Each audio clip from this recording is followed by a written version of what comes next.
I've spent my whole life studying money, and here's what I've learned. Most people struggle financially not because they don't make enough, but because they bleed money in ways they don't even see. It's like termites eating away at the foundation of your house. You don't notice them at first. The house looks fine from the outside, but inside, they're destroying the structure. Slowly, quiet, every single day. And by the time you realize what's happened, the damage is severe. Today, I want to talk about 7 money mistakes that will keep you working until your final years. These aren't exotic financial products or complicated investment schemes.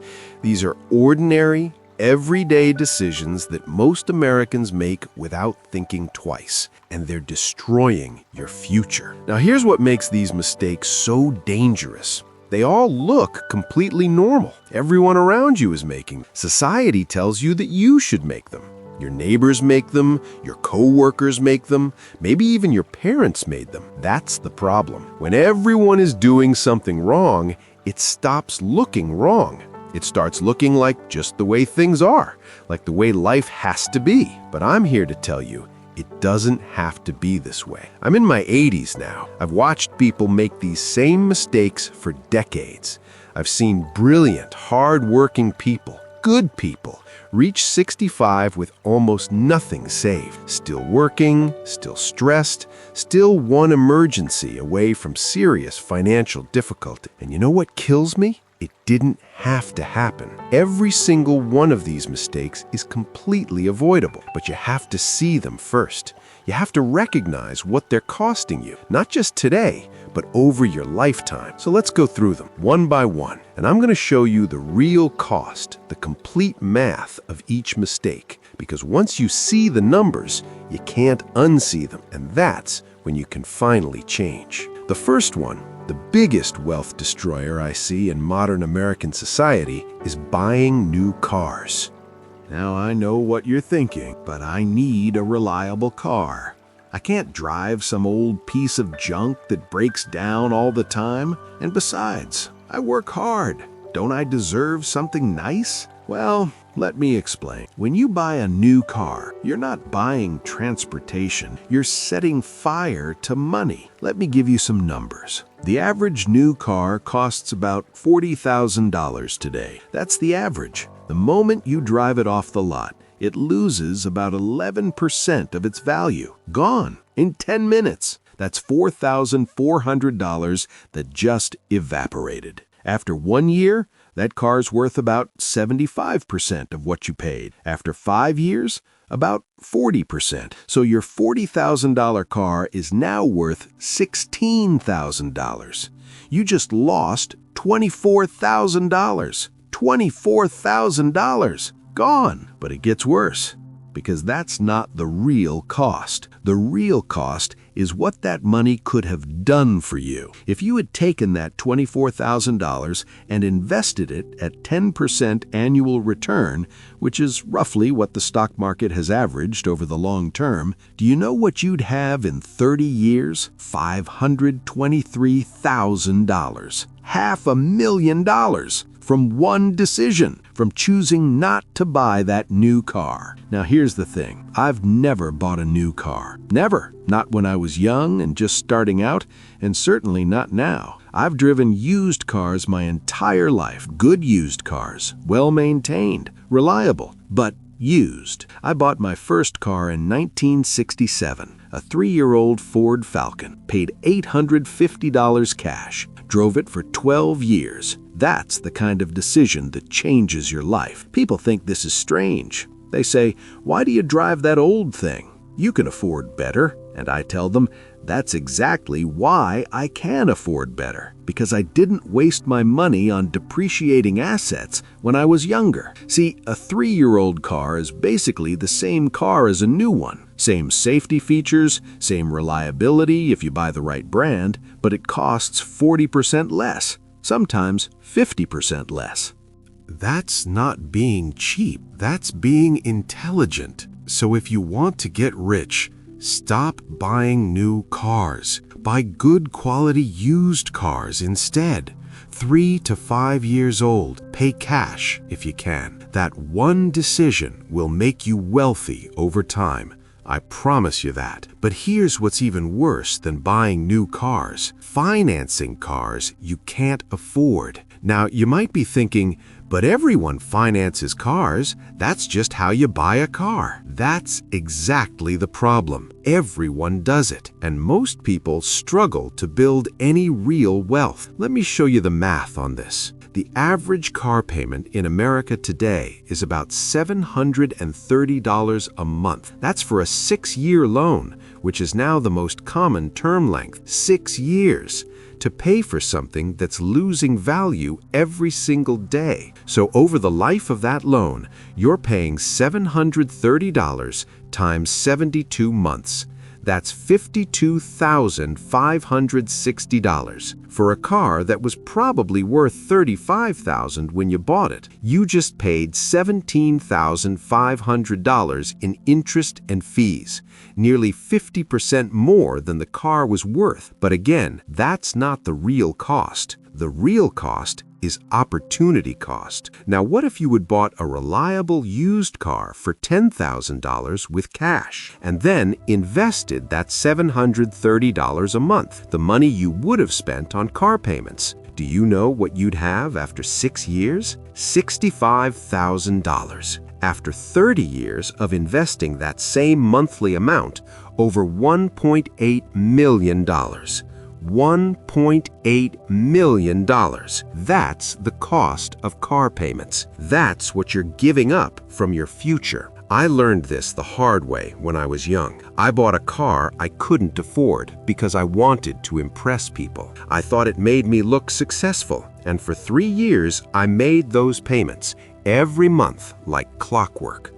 And you know what I realized? Nobody cared. Nobody was impressed. The people who noticed my car were the ones who couldn't afford their own car payments either. And the people I actually respected, the ones who had real wealth, they were driving old Toyotas and Hondas. That was a wake-up call for me. So here's what you do instead. Drive the cheapest, reliable car you can tolerate. Put that would-be car payment into investments every single month. Do this for your entire working life. That decision alone could make you a millionaire. Just that one decision. The third mistake is buying houses you can't afford. And I know this is going to be controversial because everyone tells you to buy the biggest house you can qualify for. The bank will lend you as much as possible. Real estate agents push you toward expensive houses. But let me ask you something. Whose interest are they serving? Theirs or yours? Here's the rule the banks use. They'll lend you enough so that your monthly payment is about 28 to 31% of your gross income. That's called your debt-to-income ratio. Sounds reasonable, right? Wrong. It's extremely harmful to your wealth. Let me show you why. Let's say you make $100,000 a year. That's a good income. Solidly middle class in most of America. The bank will let you borrow enough to have a monthly payment of about $2,500. With today's interest rates, that means about a $500,000 mortgage. Over 30 years, you'll pay about $450,000 in interest alone. So you're paying nearly $1 million for a $500,000 house. But here's what really bothers me about this. That $2,500 a month, that's $30,000 a year going to your mortgage. After taxes, that's probably close to 40% of your take-home pay. 40% on housing for 30 years. Now, what if instead you bought a $300,000 house? Your payment would be about $1,500 a month. That extra $1,000 a month invested at 10% over 30 years becomes $2.3 million. $2.3 million. That's the cost of buying more house than you need. After 40 years in this business, I can tell you, the happiest, wealthy people I know don't live in the biggest houses. They live in modest homes that they paid off early. And the stressed out people I know, they're house poor. They've got granite countertops and stainless steel appliances, and they're one job loss away from foreclosure. I've lived in the same modest house for 35 years. It's been paid off for 20 years now. People have asked me why I don't upgrade, buy something bigger, something nicer, and I tell them because I'd rather be rich than look rich. So here's my advice. Buy the smallest house you can comfortably live in a safe neighborhood with good schools if you have kids. But don't stretch. Don't buy the max you qualify for. Buy well below that. Pay it off as fast as you can and invest the difference. Your future self will thank you. I guarantee it. The fourth mistake is trying to keep up with the neighbors. And this one is insidious because it doesn't feel like a financial decision. It feels like life. It feels like just fitting in, but it's seriously harming your financial future. Here's what happens. Your neighbor gets a new deck, so you think, our deck is looking old. Maybe we should get a new one too. $10,000. Your coworker shows up in a new car. Suddenly, your 5-year-old car feels old. $20,000 for an upgrade you didn't need. Your friend renovates their kitchen. Now your kitchen, which was fine yesterday, looks dated. $35,000. None of these were your ideas. You weren't unhappy before, but once you see what other people have, suddenly you feel like you're falling behind. Let me give you some numbers on what this costs over a lifetime. Let's say you spend an extra $500 a month on lifestyle inflation, trying to keep up. Nicer restaurant, better clothes, home improvements you don't really need, newer cars, the necessary, bigger vacations. Just $500 a month. That doesn't sound like much, does it? But over 30 years, invested at 10%, that's $1.1 million. $1.1 million. That's what keeping up costs you. Now, I know what you're thinking, but I don't want to be cheap. I don't want to deprive myself. Life is short, and you're right. Life is short. But here's the thing, you're not depriving yourself by ignoring your neighbors. You're depriving yourself by comparing your insides to their outsides. Because here's what I've learned after all these years. Most people who look wealthy have very little actual savings. They've got the new cars and the nice houses and the fancy vacations, and they're carrying heavy debt loads. They're terrified. They're one emergency away from serious financial trouble. Is that who you want to be like? I'll tell you a story. About 30 years ago, I lived in a neighborhood where everyone was trying to outdo each other. New cars every 3 years, home additions, boats, RVs. It was like an arms race. We lived modestly. We drove older cars. We didn't renovate. We didn't keep up, and people thought we were struggling. They felt sorry for us. I remember one neighbor actually offering to help me find a better job because he assumed we were having money trouble. Fast forward to today, most of those neighbors are still working, still stressed, still in debt. And I retired 20 years ago, completely financially independent. Who was really struggling, them or me? So here's what you do. Stop watching your neighbors. Stop comparing. Live your own life according to your own values. Be so secure in your own plan that other people's opinions don't matter. That's freedom, real freedom. The fifth mistake is buying your kids everything they want. And I know this is going to hit a nerve because we all want to give our children a better life than we had. But let me tell you something I've observed over 40 years. The parents who give their kids everything raise children who appreciate nothing. And those children grow up to be adults who can't manage money. You're not helping them, you're hurting them. Let me give you some numbers. The average American family with children spends about $300 per month on toys, entertainment, clothes, and activities for their kids. That's above and beyond the basics like food, housing, and healthcare. $300 a month. That's $3,600 a year. Over 18 years, from birth to college, that's $64,800. But again, that's not the real cost. Invested at 10% over 18 years,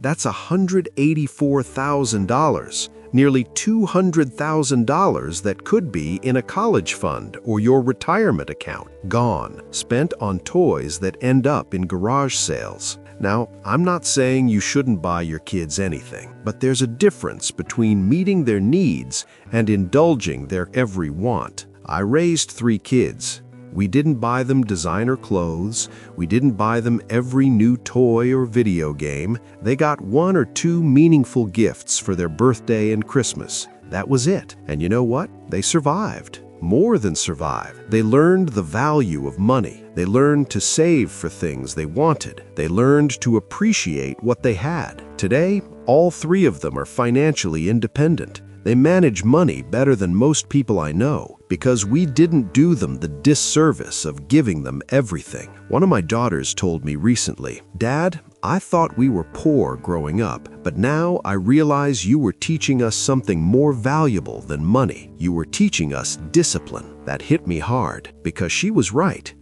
So here's what you do instead. Set clear boundaries around spending on kids. Teach them to save for things they want. Let them experience the disappointment of not getting everything immediately. It feels hard. You'll feel like a bad parent when their friends have things they don't have. But you're not a bad parent. You're a wise parent. And 20 years from now, they'll thank you, just like my kids thank me now. The 6th mistake is using debt to finance your lifestyle. Credit cards, personal loans, home equity lines, buy now, pay later schemes. It's all the same thing, borrowing from your future to pay for your present, and it's extremely damaging to your financial future. Let me show you the math. The average American household with credit card debt carries about $6,000 in balances. At an average interest rate of about 20%, they're paying about $1,200 a year just in interest. Just interest, not paying down the debt. Just the cost of having the debt. Over 30 years, that's $36,000 in interest payments for nothing, for purchases they've probably already forgotten about. But if you invested that $100 a month instead of paying credit card interest, you'd have $227,000 after 30 years. $227,000 gone. Because you couldn't wait to buy things. But it gets worse, because that's just the direct cost.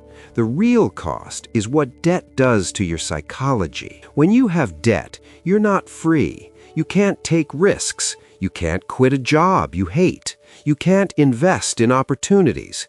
You're trapped. I've never carried credit card debt in my life. Never. Not once.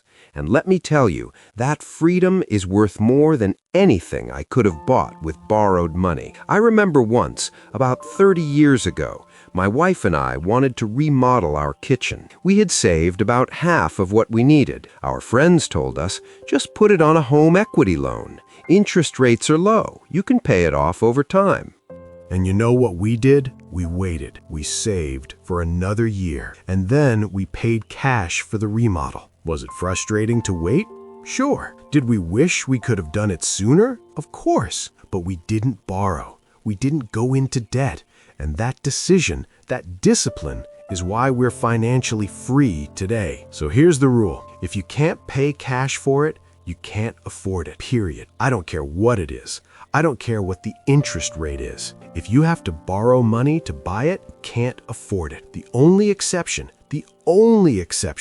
is a modest mortgage on a home you plan to live in for a long time. That's it. Everything else? Cash only. This one rule will change your life. Promise you that. The 7th and final mistake is failing to invest consistently. And this might be the most heartbreaking one because it's not about buying the wrong things. It's about failing to do the right thing. Most people know they should invest, They know they should be putting money away, but they don't. They wait for the perfect time. They wait until they have extra money. They wait until they understand it better, and they never start. Let me tell you what this costs. Let's say you're 35 years old. If you invest $500 a month in a broad stock market index fund and earn 10% annually, you'll have $1.1 million by age 65. $1.1 million from $500 a month. That's the power of compound interest. But here's the thing. Most people don't start at 35. They start at 45 or 50, or they never start at all. If you wait until you're 45 to start investing that same $500 a month, you'll have $415,000 by 65. That 10-year delay cost you $685,000. $685,000 because you waited. I started investing when I was 23 years old. I was making almost nothing, but I invested something every single month. Even if it was just $50, then $100, then more as I earned more. But I never stopped. Not once. Not in recessions, not when the market crashed, not when everyone else was panicking. And that consistency, that discipline, made me wealthy. Because here's the secret that nobody tells you. Getting rich isn't about making brilliant investments. It's about making consistent investments. It's about showing up every single month and putting money to work. You don't need to be smart. You don't need to pick stocks. You just need to be consistent. So here's what you do. Open a brokerage account today. Today, not tomorrow. Today, set up automatic monthly investments into a low-cost index fund and never stop. The amount doesn't matter at first. Start with what you can afford. $100, $200, $500 if you can. But start and then never stop. Not when the market goes down, not when you want to buy something else, not when you're scared. Just keep investing. Month after month, year after year, decade after decade. That's how you get rich. That's the only way you get rich. Let me recap these 7 things. Stop buying new cars. Stop financing cars you can't afford. Stop buying houses you can't afford. Stop trying to keep up with your neighbors.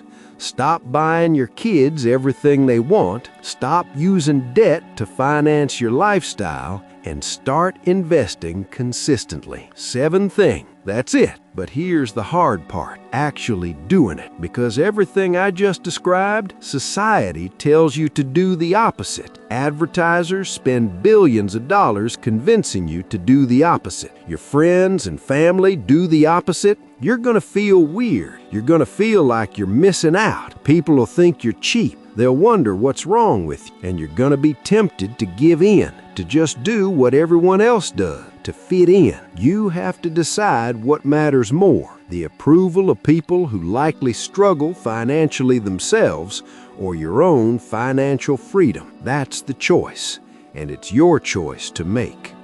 I chose freedom a long time ago, and I've never regretted it. Not for 1 second. Not when I was driving old cars while my friends drove new ones. Not when I was living in a modest house while my neighbors lived in mansions. Not when people thought I was struggling, because I knew something they didn't. I was building wealth, real wealth, the kind of wealth that buys time and freedom and peace of mind. And today, I have what they wanted all along. I have freedom. I don't work because I have to. I don't worry about money. I don't stress about the future. I'm free, truly free. And you can have that too. You really can. But you have to start today. So here's what I want you to do. Look at your spending today. Right now, identify which of these 7 mistakes you're making. Maybe it's all of them. Maybe it's just a few. And then